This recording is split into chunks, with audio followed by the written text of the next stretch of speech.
Assalamualaikum dan salam sejahtera. Dari undian yang dibuat baru-baru ini, ramai yang memilih untuk menonton video 10 ikan air tawar Malaysia yang hampir pupus.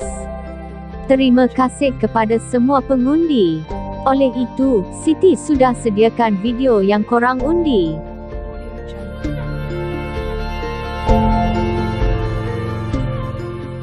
Sebenarnya ada banyak spesies ikan air tawar tempatan yang semakin berkurangan dan diancam kepupusan. Tapi, Siti hanya senaraikan 10 spesies yang paling terancam. Senarai ini dipilih berdasarkan beberapa faktor dan tahap populasinya sekarang. 10. Ikan kelah. Kelah ialah antara ikan air tawar yang terkenal. Di semenanjung Malaysia hanya ada satu spesies kelah saja, iaitu Totambra. Kelah merah, kelah biru, dan lain-lain lagi itu hanya variasi warna Totambra yang dipengaruhi keadaan habitat. Ikan kelah telah pun diancam kepupusan sejak beberapa dekad yang lalu. Lebih tragis lagi, kelah telah pun pupus sepenuhnya di beberapa sungai, walaupun tiada kerosakan di sungai itu. Ini berlaku kerana pernah berlaku penangkapan yang terlalu berlebihan dan kesan pembalakan. Tapi sejak itu juga pihak yang terbabit ada usahakan untuk penternakan dan pembiakan semula spesies ini. Santuari ikan kelah juga ada diwujudkan di beberapa kawasan yang terlindung demi kelestarian spesies ini. 9. Ikan parang sungai. Mesti ramai tak tahu, kat Malaysia ada ikan parang air tawar, dan ia bukan spesies yang sama dengan ikan parang di laut. Ikan parang sungai ini sangat jarang ditemui, kerana populasinya sudah semakin sedikit hari ini. Hanya ada beberapa tempat saja yang boleh ditemui ikan ini. Boleh dikatakan antara faktor ikan parang sungai ini semakin berkurangan kerana pernah berlaku penangkapan yang berlebihan suatu masa dulu dan juga faktor kerosakan sungai. Walaupun ada yang dibela sebagai ikan hiasan, tak dapat dipastikan sama ada wujud atau tidak penternakan spesies ini. 8. Ikan pelaga. Korang tahu tak, sebenarnya ada sekitar 29 spesies ikan pelaga asli yang ditemui di Malaysia setakat ini. Antara yang terkenal di semenanjung dan selalu ditemui adalah beta imbelis dan beta pugna. Walaupun selalu ditemui, tak bermakna populasinya banyak. Semua spesies beta di Malaysia semakin kurang kerana kesan kerosakan habitat dan ada penangkapan yang berlebihan. Spesies beta yang paling kurang di Malaysia ialah beta cosina dan beta persephone. Dua spesies ini hanya wujud di sebuah hutan di Johor. Habitat semula jadi ke semua spesies beta semakin mengecil hari demi hari akibat kesan penebangan hutan di sekelilingnya. Namun hari ini semakin ramai peminat ikan pelaga tempatan telah berusaha membiarkan semula kebanyakan spesies beta tempatan.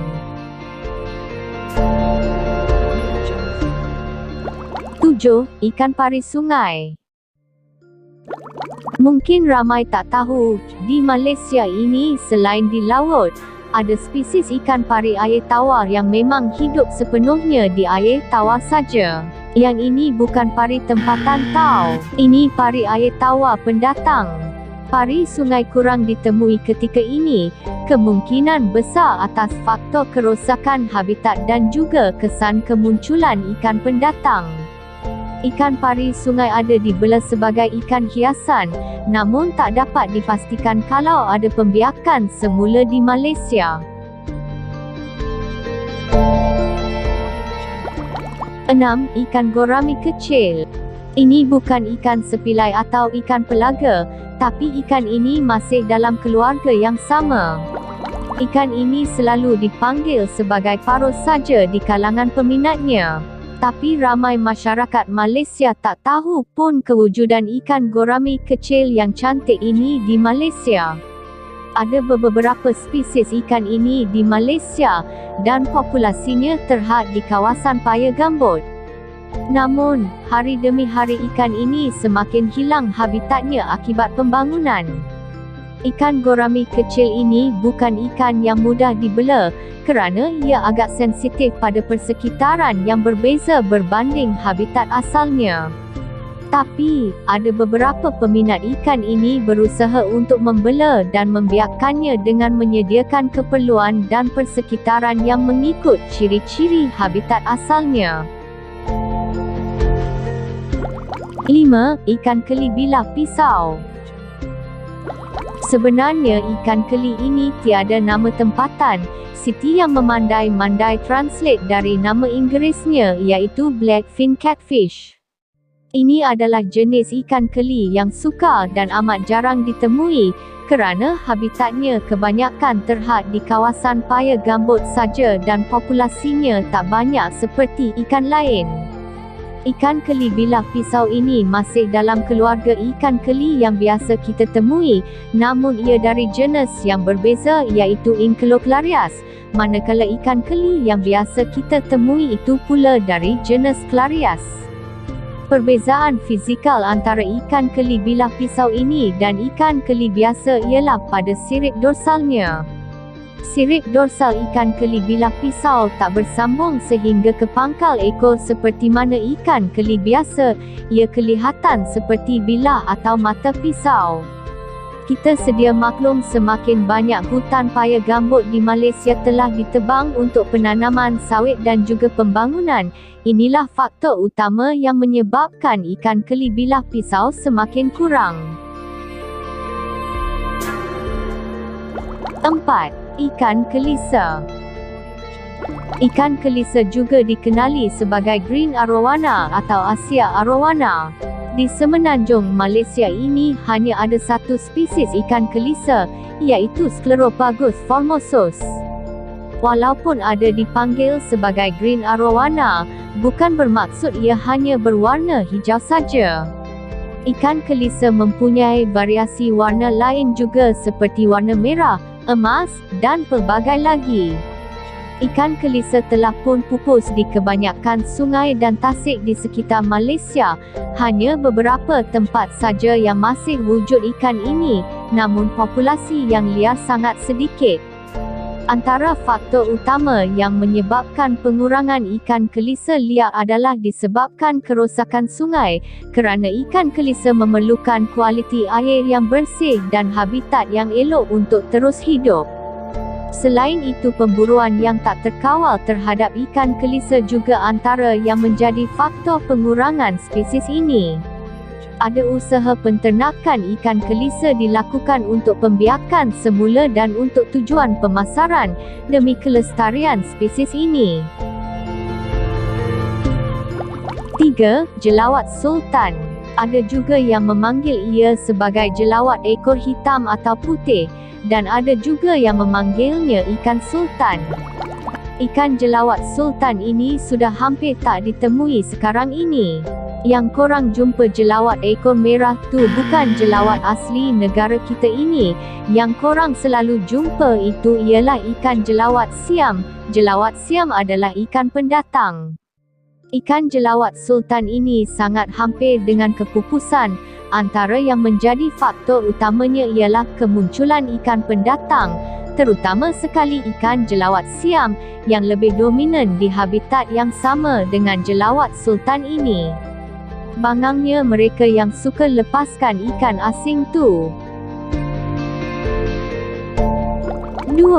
Patin muncung. Patin muncung ialah salah satu spesies patin asli di Malaysia dan berkemungkinan hanya wujud di negeri Pahang saja. Namun spesies patin ini sudah terlalu sukar untuk ditemui, ibarat 1 dalam 1000. Antara faktornya adalah disebabkan kemunculan ikan patin pendatang dan ikan pendatang lain yang lebih mendominasi di habitatnya. Setakat ini belum ada kedengaran tentang penternakan ikan patin muncung atau usaha pembiakan semula spesies ini. Mungkinkah kita tak akan menemui lagi ikan patin muncung di perairan negara kita suatu hari nanti? Harap perkara ini tak berlaku. Ops, sebelum kita lihat ikan yang terakhir dalam senarai ni, korang jangan lupa subscribe dulu channel ini dan share video ni tau. Siti sepat sayang korang tau, muah. Okey, jom kita sambung semula. Ini ikan terakhir dalam senarai ini. 1. Ikan ekor hangus. Peminat ikan hiasan pasti ada yang kenal ikan ini. Ikan ekor hangus ini juga dikenali sebagai bala shark di dalam pasaran ikan hiasan. Perkataan bala itu diambil dari nama jenisnya, iaitu Balantiochelys. Tapi untuk pengetahuan korang, sebenarnya ikan ekor hangus ini telah pun pupus sepenuhnya di sungai-sungai yang ada di Malaysia. Kalau mengikut catatan, ikan ekor hangus yang liar kali terakhir ditemui di Malaysia ialah pada 50 tahun yang lalu. Sejak itu tak ada ditemui lagi. Antara faktor utama yang menyebabkan kepupusannya ialah penangkapan yang terlalu berlebihan. Selain itu, kerosakan sistem sungai juga mungkin salah satu faktor yang menjadi punca ikan ini terhenti membiak. Yang dijual di kedai akuarium sekarang adalah spesies yang sama, tapi spesies yang dijual itu ialah dari benih ternak yang diambil dari Indonesia ke Thailand dan dipasarkan secara meluas dari Thailand. Ia bukan benih dari spesies liar di Malaysia. Oleh itu, ikan ekor hangus yang asli di Malaysia pupus sepenuhnya tanpa legasi. Walaupun spesies komersial di dalam pasaran ialah spesies yang sama cuma berbeza lokaliti, belum tentu kita boleh gunakannya untuk dilepaskan ke perairan kita. Mungkin ekor hangus yang komersial tak dapat membiak secara liar jika dilepaskan. Ini boleh dibuktikan dengan tanpa sebarang penemuan spesies ini di perairan sekarang. Kerana pemilik ikan hiasan ada tabiat melepaskan ikan hiasan mereka, pasti ada yang melepaskan spesies ini tapi tak berjaya membiak. Oh ya, sebelum ada yang keliru dan merasakan pernah terjumpa ekor hangus di sungai, sebenarnya yang korang dapat itu adalah ikan umbut. Ikan umbut ialah spesies berlainan, cuma memiliki penampilan yang hampir serupa, namun masih ada ciri-ciri perbezaan antara ikan ekor hangus dan ikan umbut. Itu saja senarai 10 ikan air tawar Malaysia yang hampir pupus. Kita haruslah menjaga alam dan menjaga populasi ikan tempatan kita untuk memastikan ianya terus membiak dan tidak mengalami kepupusan. Semoga semakin banyak usaha pembiakan ikan tempatan demi kelestarian spesies ikan tempatan seperti mana yang dibuat di Thailand dan Indonesia. Pihak terbabit juga perlu mengutamakan spesies tempatan berbanding spesies asing untuk tujuan komersial. Secara tak langsung ia dapat menggalakkan penternakan ikan tempatan pada orang ramai. Siti harap video ini bermanfaat. Kita berjumpa lagi di video akan datang. Sekian saja dari Cik Siti Sepat. Assalamualaikum dan salam sejahtera.